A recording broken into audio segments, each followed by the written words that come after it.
Hello survivors, and welcome to another video. In today's video we are back in Silly Saturdays with another Scent of Blood build. Again, we were doing a whole bunch of Silly Saturdays that revolve around Scent of Blood and a whole bunch of random skills, and today we've got Arcane Assault. We are using vulnerability. We do not have brutal strikes just yet. We are sitting on 95% crit chance, so we do need that little bit more crit chance. We have quite a bit of crit damage as well, and then we do luckily have gangrene though, so we should be a-okay there. We do have hypothermia as well as touch of ice, so we should be able to get some form of bleeding at least to get our cooldown a little bit lower. We will get straight into it. We might go 2 rounds of Overlord today if I'm not satisfied with the result of the first one, and we'll go from there. Now, when I did this, when I first took Arcane Assault, I discovered something rather interesting. Now, as you can see, it kind of looks like Arcane Assault is moving instead of hitting a straight line. Now, what usually happens is it says use arcane energies to hit enemies in front of you, causing X amount of damage. When you have auto aim on, your character pivots to the next closest enemy. Now that means if there are enemies that are out of the area of effect of Arcane Assault, your character will slightly adjust and still hit them even though the skill is in mid animation. So I don't know if that's a bug or if it's intended, but we discovered it today. Pretty cool, pretty funny. I don't know if you can actually see it, or you're thinking, oh, it could be the other arcanes that you're seeing proc, but it is actually one of them, or one or two of them actually rotating on the axis of our character. So pretty cool over there. It just means that it has a much higher reach and range than you naturally thought it had before. So a couple of things we are looking for on another topic is we are looking for damage, of course.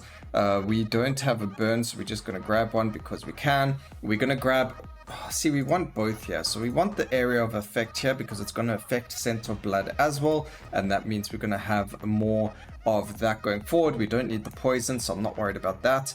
Touch of Ice here is perfect because we've got the slow to fragility. The more fragility stacks we have, the more bleed stacks we get a chance to get. So we're going to go and get that. Over here, we can go for multicast as well. Armor is also very good. And then a little bit of more cast frequency. Here's our brutal strikes. That is beautiful. So we don't have to worry about the bleed from hypothermia coming forward for us. So now we finally got some bleed stacking. I did lose a boss on purpose, so we do have less bosses to fight. It's okay. It was done on purpose. But it would be nice if we were able. That's why we're probably going to do another run just so we do get the 4th boss spawn. I did it so we could see the skills really nicely.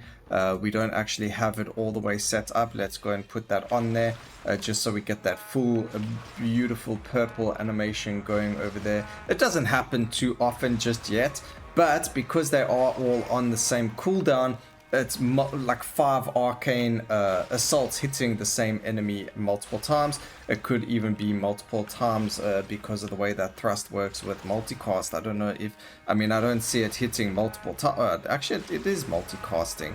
So each of them are hitting. I don't have multicast mastery, so it looks like they're hitting 3 or 4 times as well. And then because it's a thrust and it's going in a single direction, you can't really see that we have 5 of them. So really cool little get up going on over here. A really fun little thing to play with as well. Grab the multicast, grab the dash. Just going to take everything that's green or higher. More of that. Some multicast arcane is great. Let's grab a little bit of Doom so we can get Doom to Dazed as well, and then just extra damage coming in there as well from the Doom. So that's going to make us a lot stronger. You can see we got some stacks on the enemy. We're going to proc, you see we need more cooldown on our Bloodlust, unfortunately, our Scent of Blood, sorry. Although the cooldown is decently low at 2.1, it's just not low enough to get that satisfying kick that you normally get from the runs. So we're going to go into another cycle. Obviously this goes as fast as it can. We've got all the curses for elites and everything like that. We just don't have for the bosses. Maybe with the Arcane Assault we could have actually removed or added more of the bosses, but again, the more bosses, the more clutter on the screen when they are summoned as well, which we didn't really want. This is meant for fun and just to show you guys part of the series of this is what happens. So we do actually want more cooldown on the Scent of Blood, and then getting some more potency on there as well. So now it is up all of the time. We're on 2.1 seconds already, so that is fantastic. Now, also just some really good news. The update is just around the corner. One of the community managers did mention it on the Discord. They said, you know, that's just around the corner. I don't know what that means, but it's good news regardless. It just means that one of the updates is long its way, which is fantastic. Very exciting to see what comes from it and where we go from there. It actually looks like we get a bit of lag now when they're at a specific time. I don't know if that's 2.1. I don't know why we would get a little bit of frame lag over there, but nonetheless very interesting to see that happening. And we can now go for more damage, more area of effect, more crit. There's impending doom for change. Finally we got a stack of it, and that means even more damage for us coming from the Doom 2 days there as well. So that is a really nice one to pick up.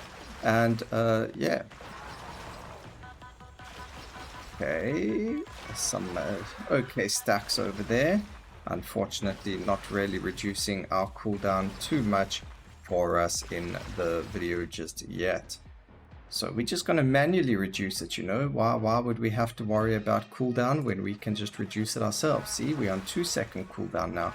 I did actually think about that as well. Some skills, because they don't really apply the bleed really well, it might be better to play them on the character that actually has the skill, not use Scent of Blood, and just pump in the cast frequency as much as possible to get those numbers down to as low as possible and see how it goes from there. Let me know down in the comment section what you guys think about that idea, because a lot of the time if the skill doesn't apply bleed correctly, or if it isn't a skill that applies bleed, it does become very difficult for us to show you just how well it's going to perform if it did do that. So sometimes it's better to just go and get as much cast frequency as possible. We are going to add one more boss into this as well, and see where that takes us. So let's see where we go from there. One more round of it. Obviously this round will be a lot quicker than the previous round because we need less enemies to spawn the bosses. It goes down from 800 after 2 cycles down to 240,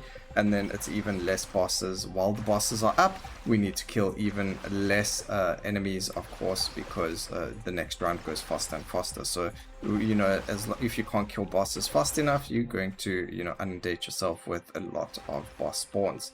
1.9 second cooldown, not low enough, unfortunately, but it is what it is. We did say we'd show all the skills. I got a pretty decent skill over here with 5 slots, but sometimes it's just the way the cookie crumbles.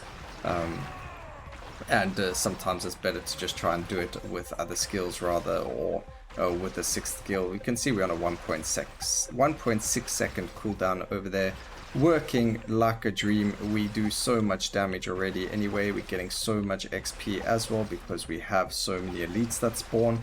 And I just love how it like breaks it kind of looks like it's breaking the environment down as well. So we've got the walls being broken by the ability, but it isn't actually that, it's the ability itself that causes that. But when we're in the dungeon map, the fact that it does this is pretty cool.